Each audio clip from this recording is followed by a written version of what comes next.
UP में एक बार फिर चुनावों ने दस्तक दे दी है और अब बारी है नगर निकाय चुनाव की। 2024 के लोकसभा चुनाव से पहले उत्तर प्रदेश के नगर निकाय चुनाव को सेमीफाइनल के रूप में भी देखा जा रहा है। इन चुनावों को लेकर 2 चरणों यानी कि 4 और 11 मई को वोटिंग होगी। इसके साथ ही 13 मई को इन चुनावों के नतीजे जारी होंगे। साथ ही इन चुनावों की तैयारियां भी तेज हो गई है और इन चुनावों में जीत के लिए सभी पार्टियां खूब दमखम भर रही हैं। लेकिन इस बीच कुछ लोगों के मन में कई सवाल उठ रहे हैं कि ये निकाय चुनाव आखिर होते क्या हैं, ये कैसे होता है, कौन कौन चुना जाता है और प्रधान और मेयर में अंतर क्या होता है।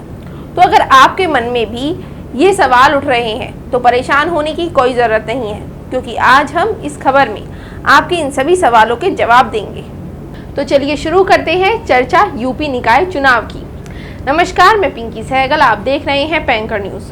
आपको बता दें, यूपी निकाय चुनावों में 3 तरह के चुनाव होते हैं, महापालिका, नगर पालिका और नगर पंचायत चुनाव, जिनमें उत्तर प्रदेश नगर निकाय की सबसे बड़ी नगर निगम या महापालिका है। किसी क्षेत्र को नगर निगम बनने के लिए वहां की जनसंख्या कम से कम 5 लाख होनी चाहिए।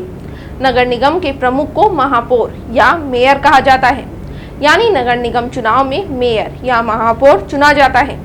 उत्तर प्रदेश में कुल 17 नगर निगम हैं, जिनमें आगरा, अलीगढ़, अयोध्या, बरेली, फिरोजाबाद, गाजियाबाद, गोरखपुर, झांसी, कानपुर, लखनऊ, मथुरा, मेरठ, मुरादाबाद, प्रयागराज, सहारनपुर और शाहजहांपुर, वाराणसी शामिल है।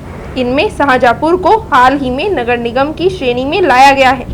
इस बार शाहजहांपुर में नगर निगम के लिए पहली बार वोट डाले जाएंगे। इसके बाद आता है नगर पालिका। ये नगर निगम से जनसंख्या और क्षेत्रफल में छोटा होता है। यूपी में कुल 199 नगर पालिका है। ये नगर निगम से छोटा और नगर पंचायत से बड़ा होता है, यानी कि ये मध्यम श्रेणी में आता है। किसी क्षेत्र को नगर निगम बनने के लिए उसकी जनसंख्या 1 से 5 लाख के बीच होनी चाहिए। नगर पालिका के प्रमुख को नगर पालिका अध्यक्ष कहते हैं। वो यहाँ की प्रशासनिक अध्यक्ष होता है। अगर नगर पालिका की जनसंख्या 5 लाख से ज़्यादा हो जाए तो उसे नगर निगम बनाया जाता है। चलिए बात कर लेते हैं नगर पंचायत की। नगर पंचायत ये सबसे निम्न श्रेणी होती है। ग्रामीण क्षेत्रों से नगरीय क्षेत्र में बदलने वाले इलाकों को नगर पंचायत का दर्जा दिया जाता है। किसी क्षेत्र को नगर पंचायत बनने के लिए वहां की जनसंख्या 30,000 से 1 लाख के बीच होनी चाहिए। यूपी में कुल 493 नगर पंचायतें हैं। नगर पंचायत के प्रमुख को नगर पंचायत अध्यक्ष या चेयरमैन कहते हैं। अलग अलग राज्यों में इसे अलग अलग नाम से जाना जाता है। तो ये थी बात नगर निकाय चुनाव की, जिन्हें लेकर सत्तारूढ़ भारतीय जनता पार्टी के साथ ही तमाम अन्य दल यानी कि सपा और बसपा भी पूरी जोर आजमाइश के साथ चुनाव लड़ने की कोशिशों में लग गए हैं।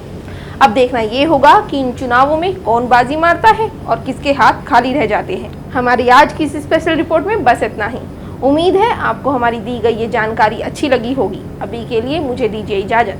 साथ ही देश और दुनिया की तमाम अपडेट से जुड़े रहने के लिए सब्सक्राइब करें पैंकर न्यूज़ को।